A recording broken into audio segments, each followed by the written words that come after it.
Oke, kali ini kita coba reaction bosku mengenai PBNU dan PKB sepertinya mau baku hantam ya bosku. Oke, untuk tidak berlama-lama mari kita reaction komen-komen dari para ah, ahli bait ini. Gaskeun.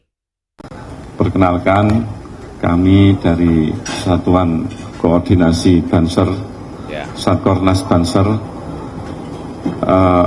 menanggapi terkait statement Ketua Garda Bangsa, Saudara Tommy Kurniawan, ya. yang sudah menyenggol Banom NU, lebih tepatnya GP Ansor dan Pagar Nusa, GP Ansor dan Pagar Nusa. terkait konflik internal Partai Kebangkitan Bangsa. Ya, Kami ingin mempertanyakan, ingin tabayun klarifikasi kepada Saudara Tommy Kurniawan, apa maksud kalimat kalau diajak perang pun kami siap kalau diajak perang kami pun siap. Wow. dengan GP Ansor dan Pagar Nusa. Saya kira masalah di PKB adalah masalah internal mereka, Ya, bukan masalah kami, ormas kepemudaan, keagamaan. Tapi kalau kami disenggol, kami ditantang, sebelumnya kami akan klarifikasi maksud kalimat tersebut. ya. Yang kedua, kami akan meminta petunjuk kepada PBNU untuk menyikapi hal tersebut.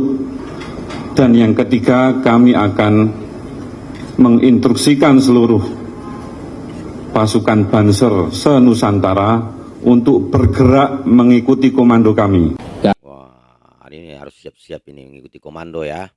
Ini sekarang dari yang ahli baitnya satu lagi ya. Coba kita gaskan. Kami menyatakan bahwa Ini Abang Tommy Kurniawan ini ya, seorang artis ini yang jadi anggota PKB. Dewan Koordinasi Nasional Garda Bangsa sebagai badan otonom yang sah yang dimiliki oleh Partai Kebangkitan Bangsa menyikapi beberapa hal dinamika yang terjadi pada hari ini, diantaranya adalah isu yang kami dengar Ya, bahwa muktamar PKB tandingan yang akan digelar oleh oknum-oknum yang merasa dirinya berhak untuk menggelar muktamar PKB. ya. Kami menyatakan sikap bahwa muktamar tersebut adalah ilegal. Muktamar tersebut adalah ilegal gitu. Muktamar tersebut tidak berdasarkan hukum, tidak memiliki dasar konstitusi yang jelas. Maka dari itu, kami sebagai kader Garda Bangsa Ya, di seluruh Indonesia mengecam keras, kader Garda Bangsa ya. bahkan tidak segan-segannya kami akan membubarkan secara paksa Membubarkan secara paksa. apabila ada orang-orang yang ingin menggelar muktamar tandingan atau mengganggu Partai Kebangkitan Bangsa. Saya PKB-nya Gus Dur. Oke, ini dari Ibu Khofifah ini ya, coba kita dengarkan. Jadi jangan salah Enggak, loh. ini ada di tempatnya Ya Mas enggak Ganjar tahu loh. karena saya menjadi bagian dari As-Sabiqunal Awwalun. Oh, Kelompok pertama lahirnya PKB, saya ada di situ. oke. Saya tahu bagaimana Gus Dur Ya, kemudian harus terbuang dari rumah yang didirikan. Jadi kalau menurut saya PKB yang didirikan Gus Dur beda dengan PKB sekarang. Jangan beda ya. salah loh. Oh, itu ya. Oke. Ya, jadi jangan berbicara soal ideologi di sini. Saya Ketua Umum PP Muslimat NU. Oh. Ini mengenai Gus Yahya dan Gus Ipul gebukin PKB, alhamdulillah suara justru naik. Ini dari Kang Muhaimin ya, Bapak Muhaimin. Di PKB dan PBNU itu dua organisasi yang sangat berbeda. Oh, berarti berbeda. Saya bersyukur PBNU ngebukin PKB selama pemilu, sehingga saya ingin menyatakan bahwa PKB independen dari manapun, termasuk dari PBNU. Karena itu ya saya tidak mungkin berkeinginan jadi ketua umum PBNU, wong saya PKB. Berarti PKB sama PBNU itu berbeda ya? Soal NU dan PKB itu soal Yahya sama Nah, ini dari Kiai Gusmus ini berbicara ini. Muhaimin. Ya itu orang pondokan yang biasa gojlokan. Cuma mereka itu lupa bahwa itu di depan publik. Iya, iya. Gojlokan itu biasa itu di. Gojlokan itu semacam berantem-berantem gitu. Tapi yang mereka lupakan atau keterusan lah. Mereka biasa gojlokan di musola, di langgar, di anu. Tapi itu dibawa ke publik ini yang kemudian menjadi geger. Sebetulnya enggak. Orang yang di PKB maupun di NU itu ya enggak tahu belakang. Kalau mereka itu biasa gojok-gojokan. Yang di luar itu yang mungkin menjadi bingung ya. Ini PKB dengan NU gegeran. Padahal PKB itu yang melahirkan NU itu. Terus terang. Iya, betul. PKB itu yang melahirkan NU menurut Pak Gusmus. Nah, ini PBNU semakin aneh serang PKB demi melindungi. Oh, ini yang lain ini. Oke. Kaget dan sedih dengan statement Gus Ipul selaku Sekjen PBNU yang katanya akan buat pansus PKB. Alasannya terkesan mengada-ngada dan tidak membaca PKB saat ini. Yeah. Salah satunya disebutkan PKB sudah melenceng dari NU. Selain itu, kata Sekjen PBNU tersebut bahwa elit-elit PKB statementnya dianggap menyerang NU dan bahkan dianggap merendahkan PBNU. Iya. Yang paling menyedihkan, elit PBNU mengatakan bahwa PKB keluar dari PBNU dan dianggap tidak lagi memperjuangkan politik NU. Padahal sejak pasca Muktamar NU di Lampung beberapa tahun yang lalu, pertama kali konflik elit PBNU dan PKB itu berawal dari statement-statement sebagian oknum PBNU. Misalnya yang mengatakan bahwa NU akan jaga jarak dengan partai politik manapun termasuk kepada PKB. Bahkan dengan tegas beliau menyampaikan PKB bukan bagian dari NU. Saya ini coba kita dengarkan ya. Tidak boleh menyeret-nyeret NU ke dalam PKB. Di saat Pilpres 2024 lalu, PKB memilih mengusung Anies Imin sebagai pasangan Capres-Cawapres. Padahal waktu itu PBNU melalui Gus Yahya sebagai ketum berkali-kali menyampaikan bahwa NU tidak boleh terseret dan cawe-cawe urusan Copres-Capres. Kami bukan partai politik, kami tidak dalam posisi untuk mengajukan calon, silahkan dipikir sendiri oleh parpol-parpol itu. Tapi faktanya elit-elit PBNU menjadi bagian dari pasangan Prabowo Gibran dan terlibat aktif menggembosi suara PKB di berbagai wilayah. Gagal menggembosi PKB di pemilu 2024 karena suara PKB justru semakin besar walaupun kalah di Pilpres, tapi elit-elit PBNU masih saja nyerang-nyerang PKB. Dari beberapa perjalanan hubungan elit PKB dan elit PBNU yang kurang harmonis ini sebetulnya dimulai dari elit PBNU yang ingin merebut PKB dari tangan Gus Imin dan kawan-kawan. Tapi caranya sangat tidak elegan dan ugal-ugalan sehingga terkesan PBNU tidak fair.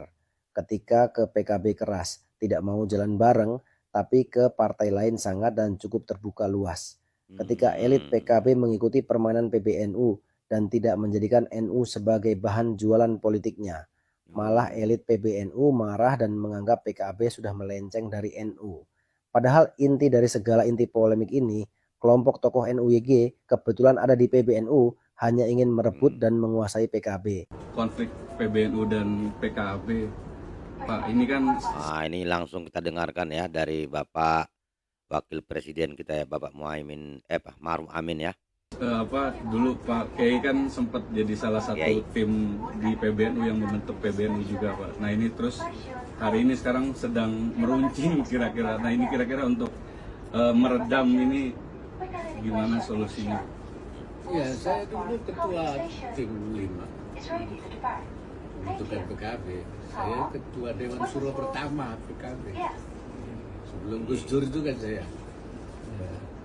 Jadi sebenarnya ya hubungan PBNU dengan PKB itu ya hubungannya itu hubungan aspiratif, hubungan kultural, dan hubungan historis. tidak ada hubungan struktural. Tidak ada hubungan struktural. Tidak ada hubungan struktural ya antara PKB dengan PBNU. Jadi hanya PKB itu diharapkan membawakan aspirasi warga NU di dalam berpolitik. Jadi tidak saling tidak saling mengintervensi ya. Jadi dia memiliki independensi. Sebaiknya memang tidak terjadi konflik ya. Ya sebenarnya seharusnya bekerja sama dengan baik. Dan saling dengan tugas masing-masing. PBNU tetap pada pembangunan keumatan, nah, PKB pada politik. Sebenarnya memang tidak harus, kan tidak sambung. Ini tugasnya ini tugasnya ini seharusnya. Jadi kalau terjadi konslet itu memang agak aneh juga kan begitu. Berarti ada yang salah ya. Beda. Karena itu kita harapkan sudahlah, jangan sampai terjadi lagi lah, masing-masing berada di jalurnya masing-masing. Ya fokus pada masing-masing tugasnya. Ya tidak terjadi konflik. Jangan masuk ke sini. Ya, konflik itu kalau yang satu masuk ke sini atau yang satu masuk ke sini. Jangan saling masuk. Iya. Itu harapan saya. Semuanya berjalan dengan baik dan membawa barangkali itu harapan saya. Inilah akibat dari ketua-ketua ini kalau sudah bersikut-sikut gitu, terakhir yang dibawa lah yang repot ini. Nah, ini dari apa pula lagi nih, coba kita reaksi bosku. Karena Gus Yahya dalam hal ini sebagai ketum ketika di Muktamar Lampung yang mengkonsolidasi sebagai ideologi perjuangan Gus Dur untuk memperbaiki Nahdlatul Ulama ke depan, tapi faktanya hari ini justru kontraproduktif, bahkan cenderung melanggar, menabrak hasil-hasil muktamar. Dan yang sangat menyakitkan, mencampuri urusan orang lain, rumah tangga orang lain, yang katanya tidak berpolitik praktis, tapi malah justru hari ini kami dipertontonkan dengan keputusan PBNU membentuk tim investigasi. Itu adalah offset pelanggaran secara faktual. Harus kita ingatkan, kalau tidak MLB kami mendukung agar Gus Yahya harus diganti. Gus Yahya harus diganti menurut Bapak ini. Bersama Sekjen. Tuntutannya ketika melanggar muktamar, siapapun ketua umum yang mengawal menakoda ini harus mundur dan Bapak Sekjen.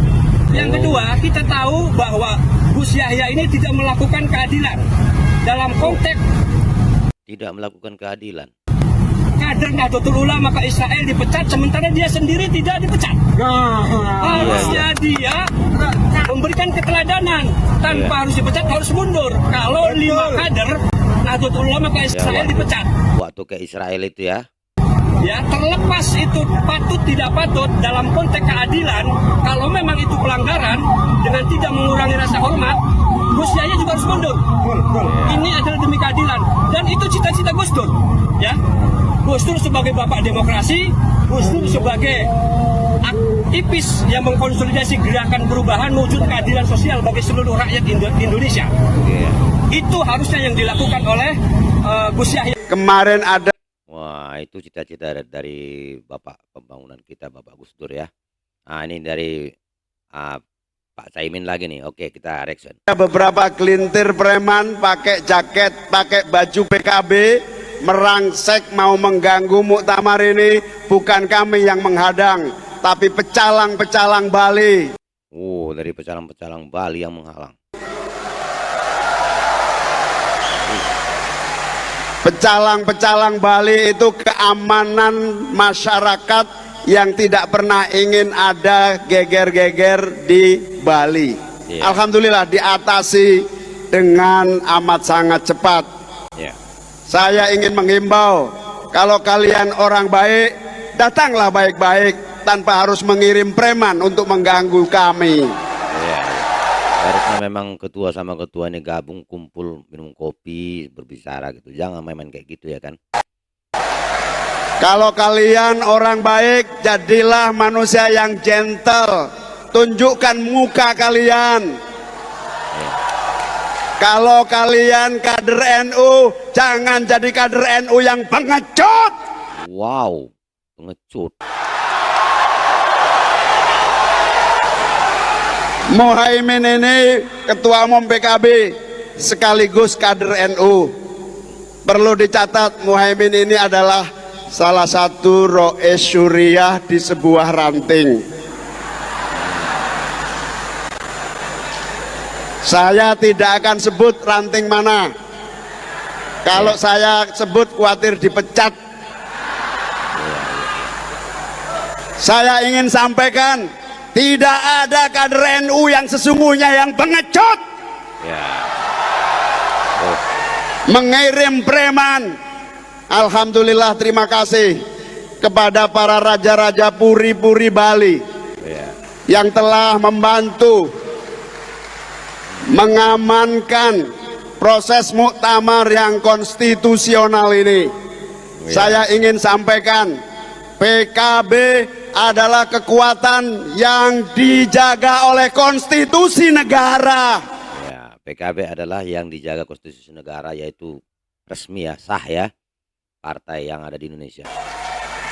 Yang mengganggu PKB berarti mengganggu konstitusi Indonesia.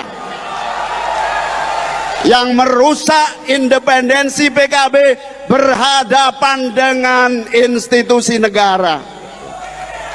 Terima kasih kepada Pak Kapolri, kepada Kapolda, kepada seluruh aparat kepolisian yang sejak 3 hari ini kami repotkan menjaga keamanan dan kesuksesan proses muktamar ini berlangsung dengan baik. Insya Allah kerja keras Kapolri, Kapolda, Kapolres, pasukan-pasukan pengaman dari polisian, insya Allah amal baik untuk NKRI tetap tegak berdiri, jaya dan bersatu. Saya ucapkan. Oh, bukan main. Ini langsung apa? Ini sambutan dari Bapak Kiai Haji Ma'ruf Amin ya. Selamat atas terselenggaranya Muktamar Partai Kebangkitan Bangsa tahun 2024. Hadirin sekalian, PKB memang didirikan oleh para ulama. Karena itu PKB dikatakan sebagai harakah siyasiyah kiyaiyah, gerakan politik kiai. Gerakan politik kiai artinya tangan panjang kiai di bidang politik. Bukan kiai politik, tapi politik kiai.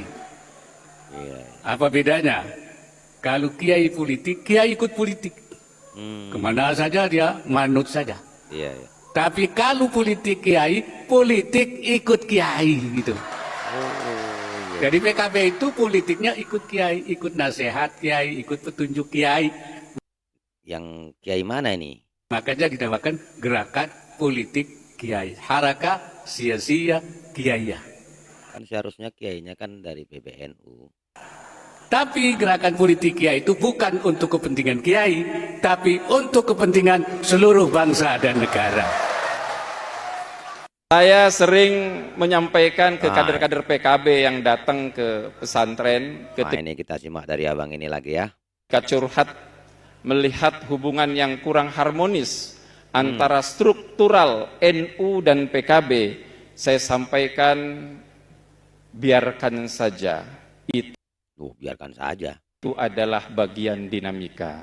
Tapi yang terpenting buat kita adalah bagaimana memelihara hubungan dengan masyarakat kultural NU, itu lebih penting.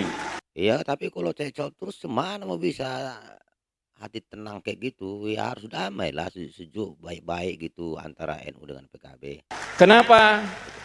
Karena kekuatan kita yang paling utama bukan di struktural, tetapi adalah kultural. Struktural bisa diciptakan oleh siapa saja.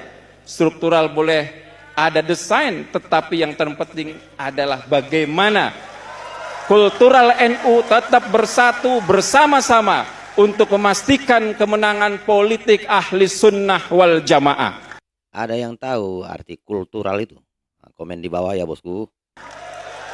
Satu-satunya partai yang jelas di dalam ADART-nya jelas berlandaskan kepada ahli sunnah wal jamaah, ini hanya partai PKB. Ini adalah gerakan politik dari ideologi ahli sunnah wal jamaah. Maka saya kadang heran, ada orang ngaku ahli sunnah wal jamaah, tapi kok kerjanya cawe-cawe ngerepoti PKB. Bukan mengurus PKB, bukan membantu. Paling tidak, kalau tidak bisa membantu, ya jangan ganjel-ganjel PKB gitu. Ini nyinggung siapa ini sebenarnya? Kami akan meminta dengan hormat. Oke, kita dengarkan lagi kembali reaksinya bosku. Sambutan atau testimoni dari Kiai Haji Imam Jazuli LCMA, pimpinan Pondok Pesantren Bina Insan Mulia Cirebon. Assalamualaikum warahmatullahi wabarakatuh. Alhamdulillah rabbil alamin. Wassalatu wassalamu ala asyrafil anbiya'il mursalin wa ala alihi wa sahbihi ajmain. Ditegaskan aja lah ya. Amma ba'du. Yang saya hormati para kiai, para ibu nyai, wabil khusus Kiai Haji Kafabihi, Kiai Haji Marzuki Mustamar, Kiai Haji Haidar Muhaimin, Kiai Haji Bushra Karim, Kiai Haji Abdul Mun'im Deze, Kiai Haji Ahmad Badawi Bashir, Kiai Haji Syekh. Coba kita arahkan ke yang lain dulu. Ini agak panjang ini bosku.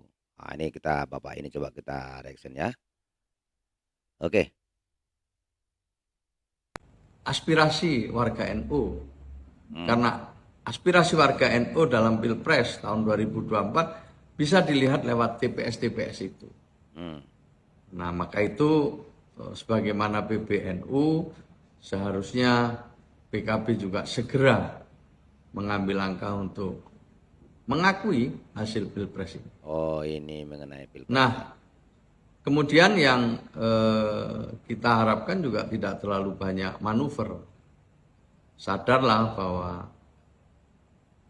PKB itu adalah didirikan oleh NU, dan betul. Untuk itu harus disadari juga bahwa ini bukan milik perorangan, bukan milik perorangan, milik kelompok, tapi ini adalah milik Nahdlatul Ulama. Kalau toh sekarang kita lihat masih diberi kepercayaan, itu juga karena banyak sekali kiai-kiai, ustadz-ustadz, lora-lora, gus-gus yang berjuang di kampung-kampung, di pelosok-pelosok untuk kemenangan PKB. Bukan karena pengurusnya saja, bukan karena ketua umumnya saja, tapi ini adalah kerja kolektif dari jajaran Nahdlatul Ulama di semua tingkatan.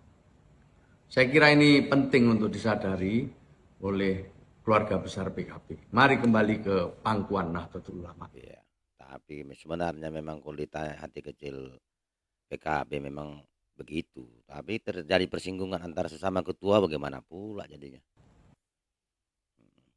Jadinya kan jadi kacau. Kami hormati sahabat. Oke, ini kita dengarkan bosku, Komandan Kasat Kornas Banser bersama Sekjen Pagar Nusa menanggapi pernyataan Tommy Kurniawan. Di Pagar Nusa, perkenalkan kami dari Satuan Koordinasi Banser Satkornas Banser menanggapi terkait statement Ketua Garda Bangsa Saudara Tommy Kurniawan yang sudah menyenggol Banom NU, lebih tepatnya GP Ansor dan Pagar Nusa, terkait konflik internal Partai Kebangkitan Bangsa. Kami ingin mempertanyakan, ingin tabayun klarifikasi kepada Saudara Tommy Kurniawan, apa maksud kalimat kalau diajak perang pun kami siap dengan GP Ansor dan Pagar Nusa. Wah, kalau kayak gitu sudah jelas lah, memang udah aduh. Saya kira masalah di PKB adalah masalah internal mereka, bukan masalah kami, ormas kepemudaan keagamaan. Apa ada rupanya Banser sama Pagar Nusa ngajak-ngajak kayak gitu? Perasaan nggak ada atau gimana? Tapi kalau kami disenggol, kami ditantang, sebelumnya kami akan klarifikasi maksud kalimat tersebut. Yang kedua, kami akan meminta petunjuk kepada PBNU untuk menyikapi hal tersebut. Dan yang ketiga, kami akan menginstruksikan seluruh pasukan Banser se-Nusantara untuk bergerak mengikuti komando kami. Mungkin itu Gus yang bisa saya sampaikan. Nanti ada pertanyaan silahkan kepada kami atau kepada Pak Nusa. Monggo Komandan. Oke, itulah tadi bosku reaction kita hari ini. Komen yang cerdas bosku dan beradab agar channel ini semakin berkembang. Ini mengenai kisruh antara ketua PBNU dan ketua PKB. Jadi terakhir berembet ke bawah ya. Semoga permasalahan ini segera cepat terselesaikan dan saling tabayun ya. Jayalah PKB, jayalah PBNU, jayalah kaum muslimin di Indonesia. Tetap eksis di dunia perpolitikan dan jangan mau diintimidasi dari manapun. Salam hormat saya dan salam. Wassalamualaikum warahmatullahi taala wabarakatuh. Nantikan reaction kami selanjutnya.